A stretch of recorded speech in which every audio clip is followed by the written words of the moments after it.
Larco. Damián Larco es el director general del SRI. Y pues, qué gusto de saludarlo, doctor.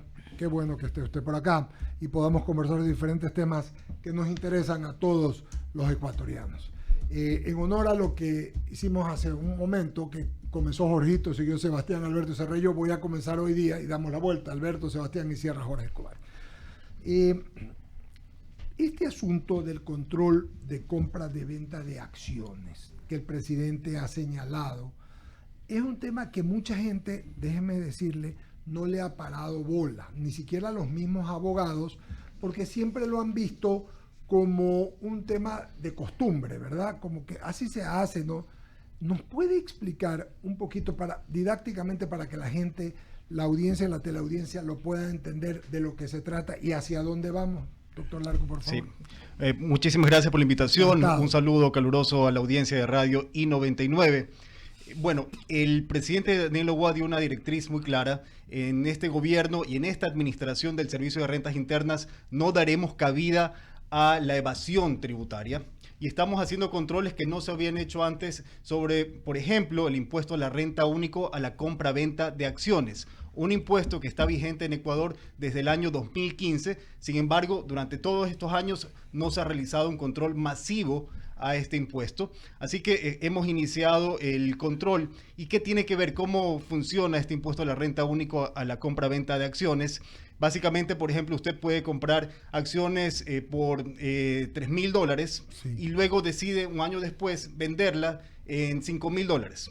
El spread. Generó una utilidad de 2.000, el una spread, ganancia en esa claro. venta de acciones de $2,000. Sí. Allí, sobre esa ganancia de $2,000, debe pagar una tarifa flat, una tarifa fija del 10%, y entonces, en este ejemplo específico, tendría que pagar $200 por la venta de esas acciones. Ese es un ejemplo bastante clarísimo, didáctico. muy didáctico. Ajá. Otro ejemplo podría ser, se conoció en la prensa también que una conocida compañía de telefonía celular ha decidido vender el 100% de su paquete accionario por cerca de 380 millones de dólares.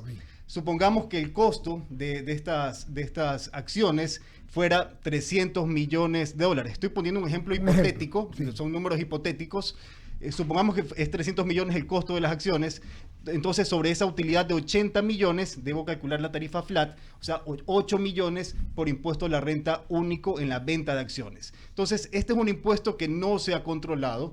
Hemos retomado un convenio de intercambio de información con la Superintendencia de Compañías, que en administraciones anteriores se eliminó. Hemos retomado y estamos cruzando información con la super de compañías para justamente detectar potenciales infractores o evasores de impuestos. Y ahí hemos visto un universo potencial de cerca de 6,000 contribuyentes que han vendido acciones, sin embargo, no han declarado ni pagado este impuesto a la renta único al Servicio de Rentas Internas. Creo que los ejemplos van más allá de lo didáctico. Creo que quedaron clarísimos. Esto sucede entre las compañías cuando venden sus acciones. También será como, por ejemplo, que alguien invierte, compra de una de estas compañías grandes una acción, compra un paquete de acciones, como dice usted. Hablo de Grupo Favorita, cualquiera de esos grupos enormes, ¿no? Que compra por inversión. Y luego hay un grupo, porque ni siquiera los manejan ellos, sino que hay grupos de personas que manejan fondos de inversión con acciones. ¿Para ello también es o solamente se hace entre empresas como las que hemos hablado? El tema, bueno, si usted hace mención al grupo La Favorita, por ejemplo, ellos hay unos que cotizan en las bolsas de valores y hay un monto que está exento del impuesto. Entonces hay muchas particularidades pues, que habría que analizar. Clarísimo, y ya lo entendí. Es decir, queda exento si una persona compra un valor pequeño, otra cosa con los grandes, ¿no? Sí. Ya, doctor Larco.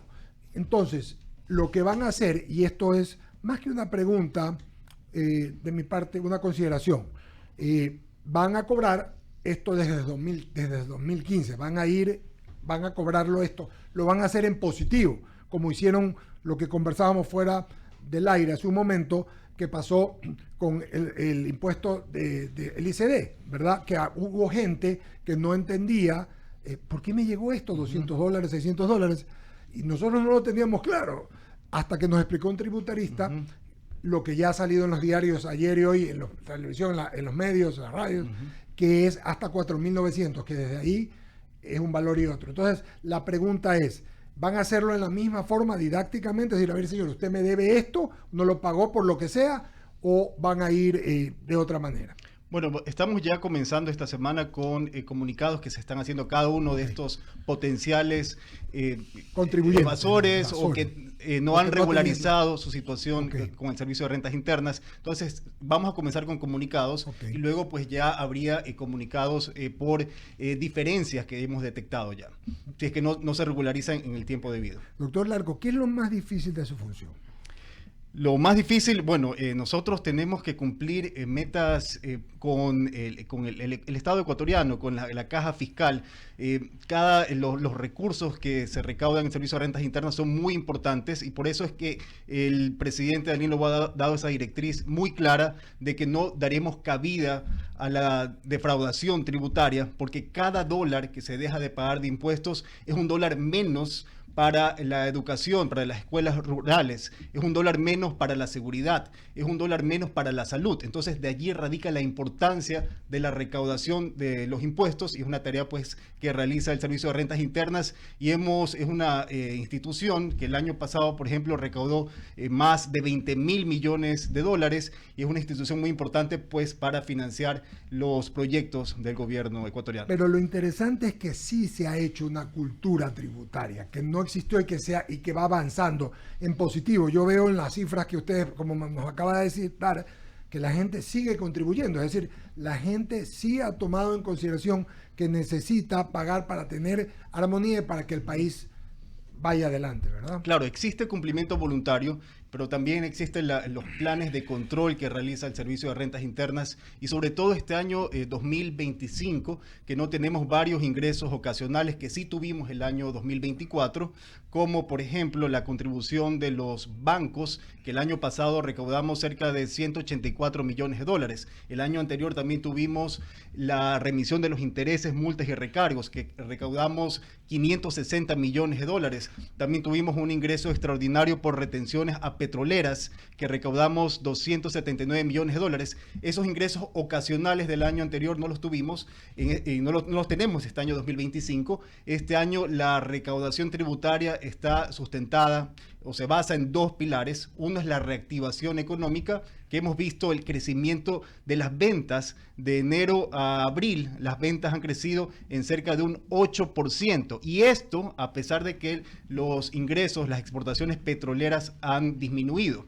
Las ventas locales se han reactivado, las exportaciones no petroleras muestran crecimientos importantes. Entonces, esto está apalancando la recaudación tributaria y por otro lado también se sustenta en el pilar de la gestión que se realiza en el Servicio de Rentas Internas con planes de control como este que les he mencionado para la enajenación de acciones y también los controles que estamos haciendo de ICD y otros controles que vamos a anunciar oportunamente. Alberto Quintana. Gracias. Estamos pues precisamente revisando este tema, ¿no? El cumplimiento de la disposición presidencial, ¿no? Para justamente pues revisar este asunto relacionado a la venta de acciones con el director general del Servicio de Rentas Internas. Revisaba una información, ¿no? Y hay al menos unos 300 contribuyentes que han cumplido con esta obligación de forma voluntaria. Pero la entidad ya ha identificado a alrededor de 6.000. Básicamente, ¿cómo los identifican? ¿De qué montos más o menos hablamos? Por echar números, cálculos. Sí, bueno, como usted bien lo indica, existen cerca de 300 contribuyentes que anualmente han reportado, generan una recaudación de 30 millones en promedio. Sin embargo, existe un universo potencial de 6.000 contribuyentes que no han declarado ni pagado este impuesto a la renta único por la venta de acciones. ¿Cómo lo hemos detectado? Primero, en el SRI tenemos información del anexo de accionistas, que también se reporta a los beneficiarios finales. Lo recibimos este año 2025, que el año anterior le hicimos una modificación justamente para que se incorpore los beneficiarios finales. Y esta información la hemos cotejado con información que hemos solicitado a la Superintendencia de Compañías y allí hemos detectado que existen múltiples sesiones, transferencias de acciones que posiblemente han generado utilidades, sin embargo, pues no se ha declarado esos impuestos al Servicio de Rentas Internas. Entonces es importante este convenio, y de hecho en los próximos días vamos a retomar el convenio de intercambio de información que tenemos con la Superintendencia de Compañías para fortalecer los controles que realizamos en el SRI. Un inversionista puede ir al mercado bursátil y adquirir acciones, ¿no? Pero puede ser que no haga un buen negocio, que haga un mal negocio y que esas acciones no le representen pues utilidad, ¿no? Sino más bien pérdidas. Básicamente se enfoca este asunto y esta recaudación del 10%, obviamente en negocios positivos que generen utilidades, pues, ¿no? Correcto. Este impuesto es una tarifa flat del 10% a la utilidad que se genera. Sin embargo, hay muchas prácticas de defraudación tributaria en la cual se subvalora el valor de la venta de la acción, porque hay muchas compañías que hemos visto, compañías muy rentables. Sin embargo, cuando se venden las acciones, lo hacen a un precio que no está equiparable a la rentabilidad que genera esa compañía. Entonces, eso es importante porque se subvalora el precio de venta, y en otros casos hemos detectado que se sobrevalora el costo de la acción. Por ejemplo, la ley menciona que una de las formas de calcular el costo es a través del valor patrimonial proporcional. Y allí se debe restar las utilidades acumuladas, las utilidades no distribuidas. Entonces, hay muchos que no hacen esa resta y se sobrevaloran el costo, con lo cual se disminuye la utilidad y muchos no terminan pagando este impuesto. Correcto. Algo fuera del contexto de este tema que estábamos analizando como tema central. ¿Cómo está el tema de las recaudaciones tributarias? Pregunto esto en función de que estamos junio, prácticamente ya entramos a la segunda quincena de junio, primer semestre del 2025. Entendía que 12 de los 16 principales sectores económicos pues han crecido en ventas, pues, ¿no? Me imagino que esto de alguna manera pues va apalancando también la recaudación tributaria en el país. Por supuesto, como decía, está apalancada en dos pilares fundamentales la recaudación de los tributos este año 2025. Uno es la reactivación económica, que tiene que ver con el crecimiento que hemos tenido en las ventas, y por eso el presidente Noboa está tomando varias políticas encaminadas justamente a reactivar la economía, porque eso, mayores ventas, significa mayor recaudación de IVA, significa mayores utilidades y mayor recaudación del impuesto a la renta. Entonces, de allí es importante las cifras que vemos de enero a mayo inclusive, de acuerdo a datos de facturación electrónica, es que las ventas tienen un ritmo de crecimiento significativo, y se proyecta que siga esta evolución de las ventas. Entonces allí eso es importante. De enero a mayo hemos recaudado cerca de 9.257 millones de dólares, un crecimiento del 6% con respecto a igual periodo del año anterior, y esto pues apalancado con el crecimiento de las ventas y también la gestión del Servicio de Rentas Internas, que, como indicaba, estamos controlando impuestos que no se controlaban en el pasado, y también seguimos con los controles rutinarios y vamos a seguir con nuevos planes, nuevas acciones de control. Es el titular del Servicio de Rentas Internas, Damián Larco, quien nos acompaña esta tarde. Jorge Escobar continúa con la entrevista. Me parece que iba Sebastián. Sebastián, Gracias, perdón, Alberto, Sebastián. no se preocupe. Un gusto, un placer tenerlo nuevamente en los espacios de I99. Quisiera preguntarle sobre los 29 millones de dólares que son dividendos aún no retribuidos dentro de empresas. ¿Existen mecanismos de evasión? Usted conoce, que es experto en tema tributario, cómo la retención de estos dividendos lo utilizan medidas para evadir impuestos. ¿Qué controles van a realizar sobre estos 29 millones que aún existen, que no están distribuidos? Sí, bueno, hemos revisado toda la base que tenemos de las compañías en el Servicio de Rentas Internas, y lo que hemos detectado es que son 29.000 millones de dólares en utilidades acumuladas, utilidades que no han sido distribuidas. Una empresa, cuando genera utilidades, tiene básicamente tres caminos. Uno es dejarlo ahí en los libros, la utilidad acumulada. Otra opción es reinvertir esas utilidades, generar más inversión, más empleo, más desarrollo para el país, o hacer la distribución de los dividendos. Cuando se distribuyen dividendos, también se genera un impuesto a la distribución de los dividendos. Así que, como el monto es importante de esas utilidades acumuladas, lo que estamos haciendo, también hemos enviado comunicados, y estamos atentos para hacer el control de las retenciones que se deben hacer sobre la distribución de los dividendos. Y esperemos que en los próximos días se cumpla este acuerdo con la Superintendencia en compañías, porque es muy importante que las diferentes entidades estatales vayan de la mano. la UAFE, la Superintendencia, el Servicio de Rentas Internas, para luchar esta guerra contra el crimen organizado. Ahora quisiera preguntarle, ¿cómo ve este año 2025, teniendo en cuenta su ratificación en como director del Servicio de Rentas Internas al año pasado? ¿Qué ha cambiado? Y esta nueva medida, también el 4x4, todos estos mecanismos que está implementando el gobierno nacional para el presupuesto general del Estado de 2025. Sí, bueno, este año tenemos un presupuesto prorrogado.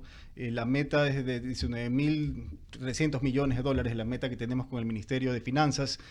Sin embargo, nuestra meta interna, nuestro compromiso es recaudar, superar también la barrera de los 20.000 millones de dólares que lo logramos en el año 2024. Y esto, como le indicaba al inicio, a pesar de que en 2024 tuvimos ingresos ocasionales. Nosotros en 2024 lo recibimos un país con una economía totalmente quebrada. El escenario del 2024 fue bastante complejo, con una serie de desafíos. Sin embargo, a pesar de ello, gracias a las decisiones acertadas y oportunas tomadas por parte del presidente de la República, se logró obtener los recursos y poder financiar todas esas crisis que atravesamos en el 2024. Y como el presidente lo ha dicho, fue un año de poner las finanzas públicas en orden, poner la casa en orden.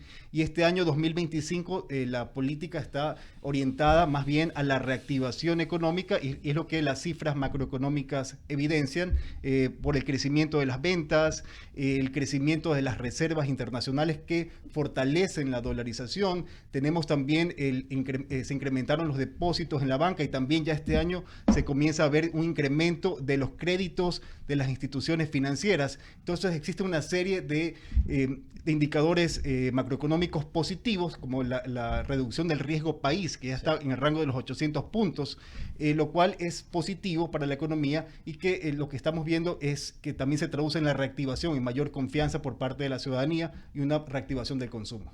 Así es. Como me acuerdo que usted mencionaba que no se podían ni pagar los sueldos de los gobiernos autónomos descentralizados por la administración anterior, pero ahora le doy la palabra a Jorge Escobar. Gracias, Sebastián. Director, un gusto saludarlo por acá, por estos estudios. Yo siempre he tratado de plantearle un tema cada vez que hablamos que tiene que ver con el control efectivo a la evasión tributaria, ¿no? Y un poco saber cómo están esas cifras en virtud de que, como usted sabe, en torno a esa evasión hay un monto significativo que deja de percibir el Estado. Y entiendo que hay acciones contundentes por parte del SRI que puede ir por la vía coactiva o por un control similar que contempla el Código Tributario vigente. ¿Cómo están esas gestiones? ¿Cómo están las cifras? Como lo dije al inicio, la disposición del presidente ha sido muy clara: no dar cabida a la evasión tributaria aquí en nuestro país. Y estamos tomando acciones muy concretas y seguimos con estos planes de acción, porque de allí radica la importancia también, como decía, todos los impuestos que recauda el Servicio de Rentas Internas finalmente se traducen en obras, se traducen en más seguridad, en más salud. Y por eso es importante obtener estos recursos y estamos trabajando justamente el Servicio de Rentas Internas para poder solventar todos estos temas. En su momento la CEPAL, creo yo, año 2021, 2022, en medio de la pandemia, hablaba de una evasión que superaría los 7.000 millones de dólares, equivalentes a un poco más el 8 o el 9% del Producto Interno Bruto. ¿Esa cifra es actualizada o esa cifra ha disminuido? ¿Qué nos puede decir el SRI en torno a esa cifra que se dio hace más de 3, 4 años? Bueno, esa es una cifra que calcula, no está actualizada. Nosotros tenemos un análisis que hemos hecho en el Servicio de Rentas Internas de acuerdo a metodología aprobada por el FMI, y la evasión de los impuestos que hemos logrado un poco medir esa brecha de recaudación está en torno a los 3.000 millones de dólares. Buscamos acortar estas brechas y por ello es que se realizan todos estos planes de acción. Sin embargo, tenemos un limitante en la administración tributaria y es que las auditorías, los controles dependen mucho del músculo operativo del Servicio de Rentas Internas, de la capacidad de los auditores que tenemos. A nivel nacional tenemos 3.100 auditores. Entonces, ¿cómo logramos superar esta limitación que tenemos, y es con tecnología. Claro. Y estamos trabajando en un proyecto denominado Orión, el futuro es ahora, que cuenta con el respaldo del Banco Interamericano de Desarrollo, un préstamo de cerca de $60 millones, que justamente está encaminado a acortar estas brechas que tenemos, mejorar los controles, llegar a controlar un 100% del catastro que tenemos de contribuyentes, ampliar la base tributaria, aplicar inteligencia artificial en los controles, y justamente con tecnologías que vamos a lograr pues reducir esta brecha en la recaudación de impuestos. Usted ha señalado un poco más de 3.000 auditores para un total de casi 50.000 empresas a nivel nacional. ¿Ese es el número? Bueno, la base de contribuyentes que tenemos son 2.700.000 aproximadamente. De hecho, en 2024 logramos hacer crecer esa base de contribuyentes en cerca de un 10%. Una cifra pues importante en la gestión que se ha realizado en esta administración. Ok, quería terminar con el tema de la Ley de Solidaridad Nacional exclusivamente con los clubes, ¿no? Con los clubes de fútbol. Deportivos. Claro, porque hoy esas organizaciones son sociedades civiles sin fines de lucro, es decir, no tributan. Ellos, de acuerdo a esta ley, podrían convertirse en sociedades deportivas anónimas, pero la ley plantea la posibilidad o les dispone. ¿Por qué pregunto esto? Porque se entiende que en el momento de que se conviertan, ya pasan a pagar impuestos como cualquier compañía privada que tiene sus ingresos y que luego debe hacer su erogación ante el Estado. Correcto, de hecho estamos justamente, vamos a incluir este tipo de sociedades en nuestros planes de control, y allí, por ejemplo, en la Ley de Solidaridad también hago un llamado, porque también se aprobó la donación de equipamiento e insumos a la Policía Nacional y a las Fuerzas Armadas. Tienen un beneficio tributario de hasta el 30% del impuesto a la renta causado. ¿Y por qué? Porque estamos luchando una batalla contra la criminalidad, una batalla que la enfrentamos todos, y todos debemos hacer una sinergia entre la sociedad civil, la empresa privada y el gobierno nacional en esta lucha contra los grupos criminales. En principio, director, se había planteado que si es que la empresa privada compraba un bien, no sé, 20 patrulleros, 50.000 chalecos, 200.000 armas, eso luego tendría que descontarse a manera de deducibilidad, ¿no? Como existen los deducibles. Pero creo que al final plantearon dos alternativas, que puede ser con esa adquisición o directamente el descuento de su pago del impuesto anual. ¿Es así? Sí, bueno, en la Ley de Eficiencia Económica y Generación de Empleo, que es la primera ley del presidente Noboa, allí se establece un beneficio que es esa donación a la Policía Nacional se puede deducir en un 150% del impuesto a la renta, que es un beneficio que tenemos en otros, como los proyectos deportivos, también los aportes a la educación, aportes a proyectos para combatir la desnutrición crónica infantil, la cultura. Pero lo que se busca con esta medida es ampliar el beneficio, y primero incluir a las Fuerzas Armadas que no estaban incluidas, y ampliarlo, hacerlo mucho más atractivo para que más compañías se sumen a la lucha contra la criminalidad. Bien, son las 18 horas con 28 minutos. Solo algo final. Me gusta, a ver, el año pasado, con todo lo que pasó, sobre todo con el tema de apagones, se logró 20.000 millones de recaudación. Hoy, con ventas que están mejorando, nosotros apenas ganó el presidente, bendito sea Dios por ello, sentimos el martes, ¿verdad? Trabajamos el domingo, y el martes era como que temas que habían estado parados comenzaron a movilizarse. Entonces, le pido a Dios que esto siga por el Ecuador funcionando para que nos vaya mejor a todos. No es optimista, yo creo que es muy realista pensar que con un tema económico y con lo que están haciendo se pueda sobrepasar los 20.000 millones sin todas las erogaciones, sin todos los pagos de impuestos que se hicieron el año pasado respecto a todo lo que nos pasó, ¿no? Yo creo que es muy posible sin ningún tipo de otro impuesto, a eso me refiero, ¿no? Ni impuestos ni cargas, sino exclusivamente si se hace con ventas, con trabajo que genera bienestar, armonía y ayuda en el tejido social. Esto es extraordinario. Yo lo felicito y aspiro que lleguemos a eso. En eso estamos trabajando, justamente. Estamos apostando a la reactivación económica y a optimizar la recaudación tributaria vía mayores acciones de control.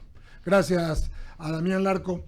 Él es el director del SRI, nos ha acompañado aquí conversando, ha contestado, ningún problema, como siempre les digo. aquí no hay que nos pusimos de acuerdo, lo que vamos a preguntar, preguntamos todo, terminamos hablando hasta del tema del impuesto de salida de capitales. Lo tocamos muy someramente porque ya creo que está más que, pero hablamos de todo y me alegro. Siempre está invitado mi querido director Larco. Siempre. Muchísimas gracias. Gracias. Vamos a abrir espacio en las menciones publicitarias para despedirnos, para antes de ir al corte, y yo despido al director. Así es, doctor Mendoza, son las 6 de la tarde con 30 minutos, abrimos el espacio de las menciones publicitarias y recomendaciones y quiero recordarles que papá lo da